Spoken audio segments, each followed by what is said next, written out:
ஆன்மீக உறவுகள் அனைவருக்கும் என் அன்பான வணக்கங்கள். வருகிற 25/2/2025 செவ்வாய்க்கிழமை மாலை அபிஜித் நட்சத்திரம் வருது. சாதாரணமாக மாதந்தோறும் ஒரு முறை இல்லை 2 முறை இந்த அபிஜித் நட்சத்திரம் வரும். அபிஜித் நட்சத்திர நேரத்தில் நம்ம இறைவன்கிட்ட என்ன பிரார்த்தனை வச்சாலும் அது அப்படியே கூடிய விரைவில் நடக்கும். 28வது நட்சத்திரமாக இருக்கக்கூடிய இந்த சக்தி வாய்ந்த அபிஜித் நட்சத்திரத்தை மனுஷங்கள்கிட்ட கொடுத்தா அவங்க தவறாக பயன்படுத்திடுவாங்களோங்கிறதுக்காக தான் கிருஷ்ண பரமாத்மா இந்த நட்சத்திரத்தை தன்னுடைய மயிலிறகால ஒளிச்சு வச்சதா நம்முடைய சாஸ்திரத்தில் சொல்லப்பட்டிருக்கு. உத்திராடம் திருவோணம் நட்சத்திரத்துக்கு இடைப்பட்ட 24 நிமிட காலத்தை தான் நம்ம அபிஜித் நட்சத்திரம் அப்படின்னு சொல்லுவோம். அபிஜித் முகூர்த்தம் வேறு, அபிஜித் நட்சத்திரம் வேறு. அபிஜித் முகூர்த்தங்கிறது தினந்தோறுமே மதியம் 11:45 12:15 வரைக்கும் இருக்கக்கூடிய காலகட்டத்தை நம்ம அபிஜித் முகூர்த்தம் அப்படின்னு சொல்கிறோம். தினந்தோறும் இந்த நேரத்தில் நம்முடைய வேண்டுதலை பிரபஞ்சத்திட்ட சொன்னாலும் நமக்கு நல்ல பலன் கிடைக்கும். இருந்தாலும் அதை விட சக்தி வாய்ந்தது இந்த அபிஜித் நட்சத்திர நேரம்.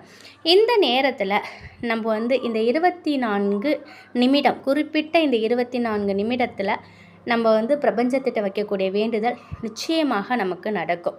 பூஜை அறையில் விளக்கேற்றி கிருஷ்ண பரமாத்மாவை மனசார நினச்சிக்கோங்க. உங்களுடைய பிரார்த்தனையை இந்த பிரபஞ்சத்துக்கிட்ட நீங்கள் சொல்லுங்கள்.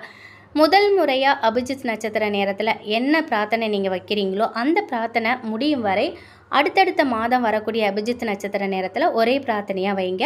மாற்றி மாற்றி பிரார்த்தனை செய்யும் பொழுது உங்களுடைய வேண்டுதலுக்கான பலன் கொஞ்சம் சீக்கிரமாகவே உங்களுக்கு கிடைக்காம போகலாம்.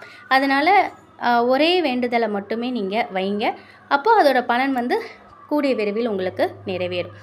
பூஜை அறையில் ஏற்றி வச்சிருக்கும் விளக்கிற்கு முன்னாடி உங்களுடைய வேண்டுதலை நீங்கள் வைக்கலாம். இப்போ நீங்கள் வெளியில் வேலைக்கு போகிறீங்க, வெளியில் எங்களால் வீட்டில் இருந்தால் நீங்கள் விளக்கேற்றி நீங்கள் வழிபாடு செய்யலாம். இப்போ வெளியில் போகிறீங்க, ஆஃபீஸில் இருக்கீங்க அப்படின்னாக்கா அந்த 24 நிமிடத்தை மனசார உங்கள் குலதெய்வத்திட்டையோ உங்கள் இஷ்ட தெய்வத்திட்டையோ இல்லை பெருமாள்கிட்டையோ கிருஷ்ணர்கிட்டையோ யாரோ ஒருத்தவங்கள மனசார நினச்சி உங்களுடைய கஷ்டங்கள் தீரணும் அப்படின்னு வேண்டிக்கோங்க. அதே போல் இந்த அபிஜித் நட்சத்திரத்தில் திருநங்கைகளை பார்த்தீங்க அப்படின்னா அவங்களுக்கு வயிறார ஒரு வேளை சாப்பாடு வாங்கி கொடுத்து அவங்கக்கிட்டேருந்து ஒரு 10 ரூபா நீங்கள் வாங்கி வச்சுக்கோங்க. இதனால் உங்களுக்கு செல்வ வளம் அதிகரிக்கும்.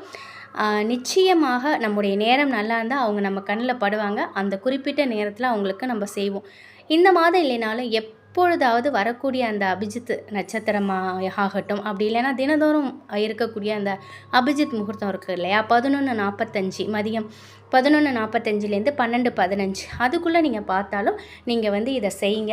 அவங்கக்கிட்டேருந்து ஒரு 10 ரூபா வாங்கி நீங்கள் கையில் வச்சுக்கோங்க. உங்களோட பணம் வைக்கக்கூடிய இடத்துல வச்சுக்கோங்க. நிச்சயமாக கடன் இல்லாத ஒரு வாழ்க்கை உங்களுக்கு கூடிய விரைவில் அமையும். அவங்கக்கிட்ட நம்ம பணம் வாங்கி வச்சுக்கிட்டாலே நம்முடைய கர்ம வினைகள் சீக்கிரமாக நீக்கப்படும். இது திருச்செந்தூரில் ஒரு பெரியவர் சொன்ன ஒரு ரகசியமான ஒரு விஷயம், உண்மையானதும் கூட.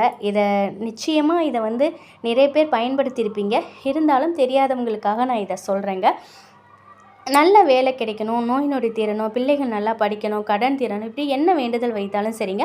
நீங்கள் என்ன வேண்டுதல் வைக்கிறீங்களோ அது சம்மந்தப்பட்ட மந்திரங்களை கூட நீங்கள் சொல்லி நீங்கள் வழிபாடு செய்யலாம். இப்போ நல்ல வேலை கிடைக்கணும்னு வச்சுக்கோங்க, ஹனுமன் மந்திரம் சொல்லுங்கள். கடன் சுமை குறையணும்னா மகாலட்சுமி தாயாரோட மந்திரம் சொல்லலாம்.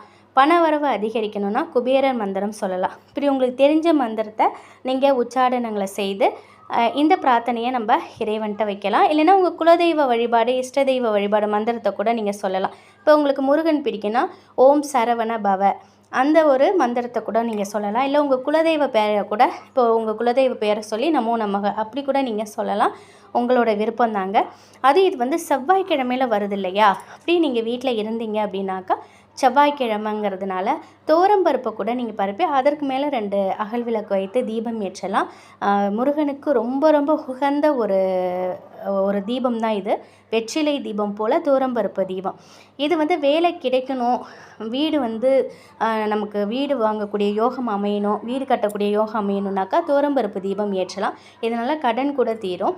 அதனால் இந்த ஒரு தீபத்தை கூட நீங்கள் ஏற்றலாம். உங்களுக்கு விருப்பம் இருந்தால் நீங்கள் அதை செய்யுங்க. 24 நிமிஷம் உங்கள் மனசை ஒருநிலைப்படுத்திக்கிட்டு இந்த பிரபஞ்சத்துக்கிட்ட உங்களுடைய கோரிக்கையை வைங்க. நம்பிக்கையோடு உங்கள் பிரார்த்தனையை சொல்லுங்கள். அதுதான் ரொம்ப ரொம்ப முக்கியம்.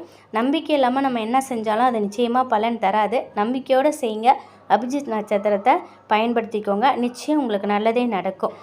இந்த அபிஜித் நட்சத்திரம் பார்த்திங்கன்னா செவ்வாய்க்கிழமை மாலை 6:18லேருந்து 6:42 வரைக்கும் வருது. இந்த 24 நிமிஷத்தில் சரியாக பயன்படுத்திக்கோங்க. செவ்வாய்க்கிழமையோடு வரக்கூடிய இந்த ஒரு அபிஜித் நட்சத்திரம் ரொம்பவே விசேஷமானது. முருகப்பெருமானை உங்களுக்கு எந்த தெய்வத்தை பிடிச்சிருக்கோ அவங்கள நீங்கள் வணங்கிக்கோங்க. செவ்வாய்க்கிழமைங்கிறதுனால முருகப்பெருமானை அவங்களுடைய அந்த ஓம் சரவண பவ அல்லது உங்களுக்கு பிடித்த முருகனோட மந்திரம் எதுவாயினும் சொல்லி நீங்கள் வேண்டிக்கோங்க. கட்டாயம் உங்களுடைய அனைத்து வேண்டுதல்களையுமே முருகப்பெருமான் நிறைவேற்றி கொடுப்பாங்க.